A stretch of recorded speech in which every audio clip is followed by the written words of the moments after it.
Hello once again, everybody, and welcome to the Manny Diaz Show. Joe Zagacki, my broadcast partner, Don Bailey Jr., and University of Miami head coach Manny Diaz. Got a big game coming up on Thursday Night Football. The Hurricanes in Virginia. A lot of things to talk about, Coach. Congratulations on the most recent win. We'll just start there.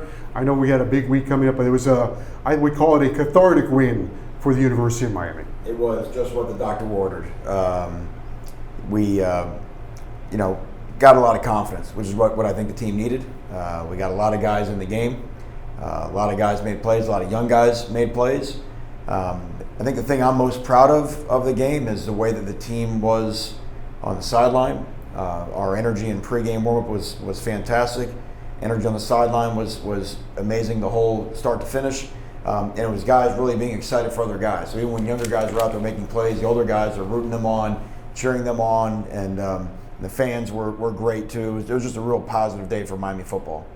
Coach Van Dyke and Garcia, your two freshman quarterbacks, were almost perfect. I guess, really when you think about it, you go to Van Dyke, he had one incompletion, and if that ball would have been caught, it would have been a touchdown. Right. He did a perfect day with another touchdown. But overall assessment of how they played.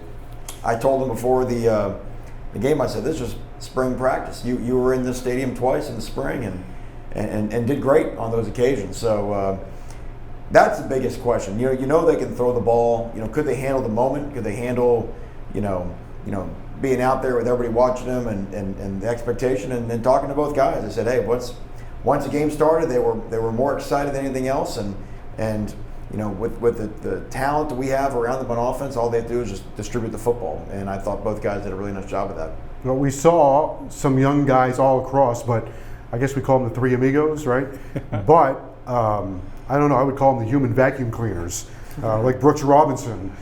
We saw the three receivers, Brinson, Smith, Jacoby George, and what's impressive is one, obviously we see how they fight for the football, but also how the ball just so easily goes into their hands. Yeah, they make it look effortless, right? Which is usually a sign of, that's what the special ones do. They make easy things look easy, and sometimes they make hard things look easy. They made routine plays, and then they all made special plays. And I think that's what we've seen them do in practice. And it's fun. It's fun to watch those guys develop. It's fun for them to get more confidence in what to do. They're learning.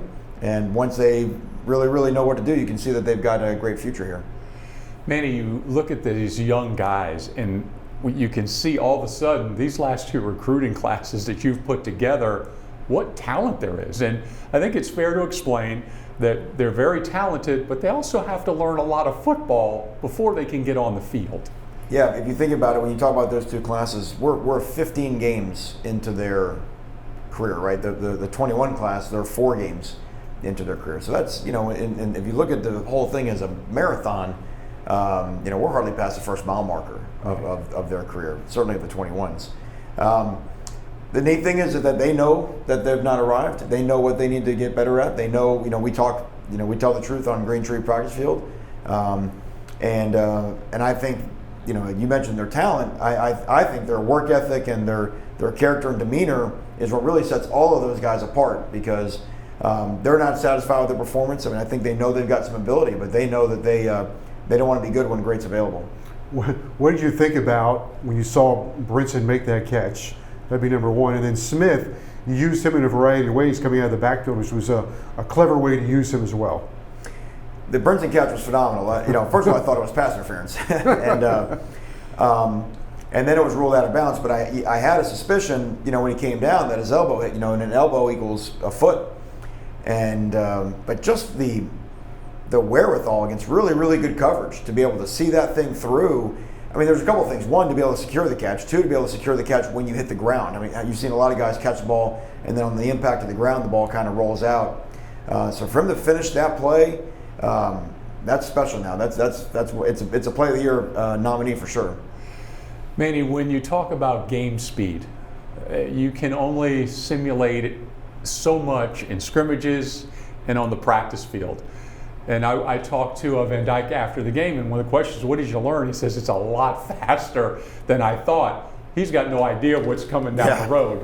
Right? But it really is. You can only do so much in practice, and when you get in a game, no matter who it's against, the tempo just goes up and up and up. Yeah, you got to get in games, and that's part of it, you know. And it's not even necessarily the physical speed; it's the mental speed in which things happen, and the plays come fast, and they have a quick, short lifespan, you know. And then you got to let it go, because here comes the next one, and if you get caught up in the mistake of, you know, one play, you're not thinking about the next play. So that's a big part of game day that doesn't occur in practice, you know. And I thought of our young guys handled that really well, but it is going to get faster for them for sure.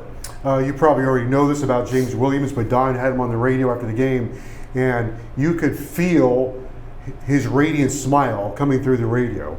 And he played that extended activity, had got his first interception. He's a large man to be playing safety, but his enthusiasm and the way he's playing, you have to be encouraged by that. He plays a game with that spirit.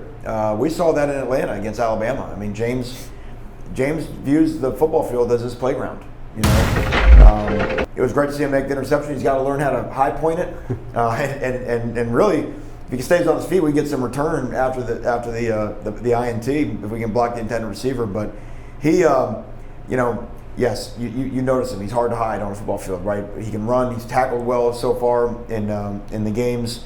Some of the nuances of the coverages and eye control and things like that, I think he'll continue to improve. But that's the reason why he came here. It's the reason why I've been recruiting that guy since he was in 8th grade.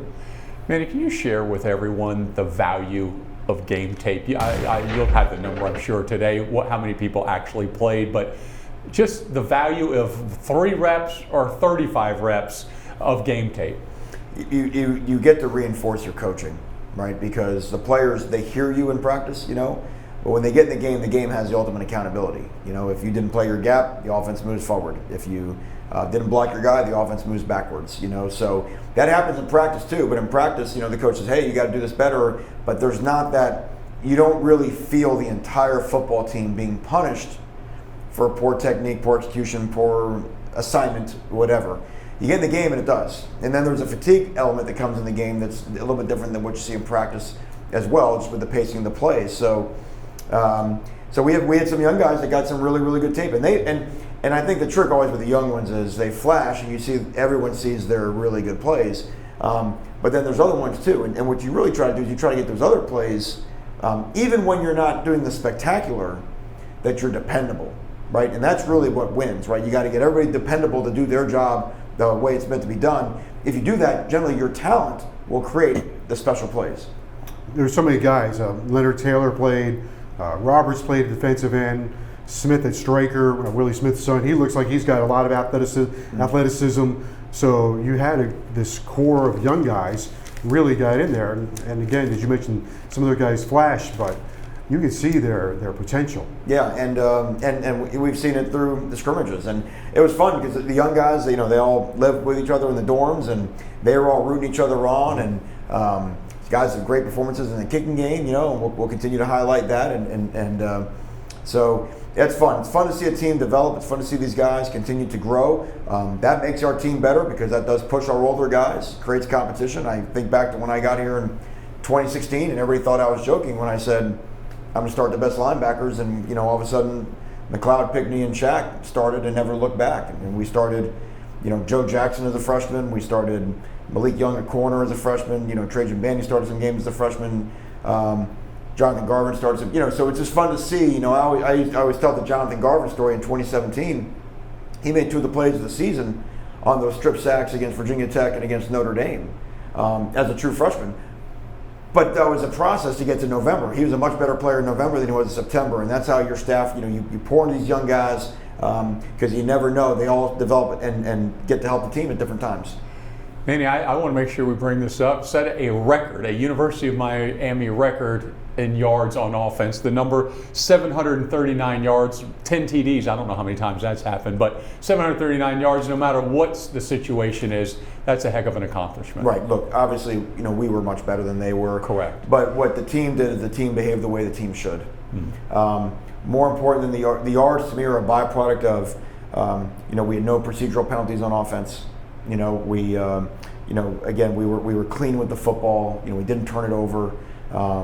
You know, you mentioned one. We had the ball was not on the ground. We had very few drop passes. We were a clean performance, and I think we would have been a handful for most teams that would have shown up in our stadium. So certainly, yes, we have decided talent advantage over our opponent, but we can still control our assignments, our discipline, our effort, enthusiasm. I thought all those things were really clean.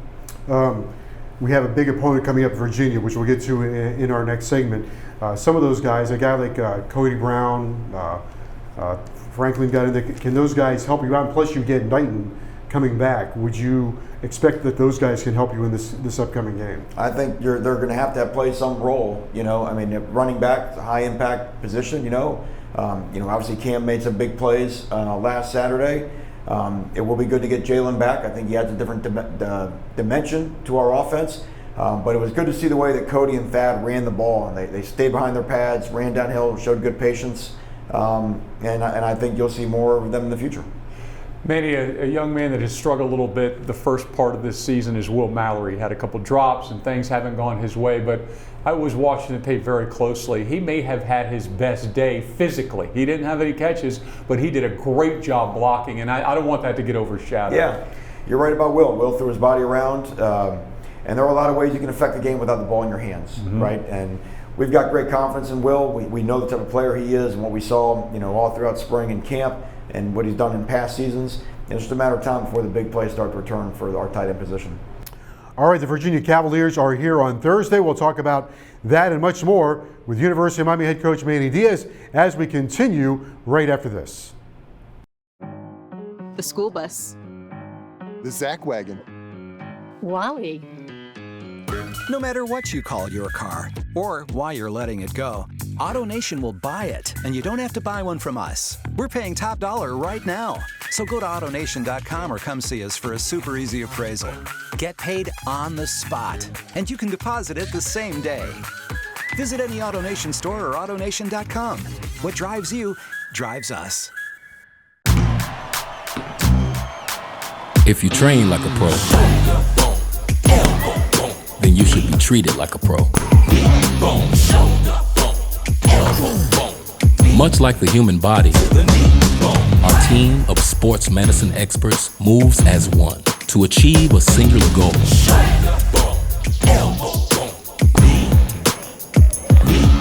Recover your game.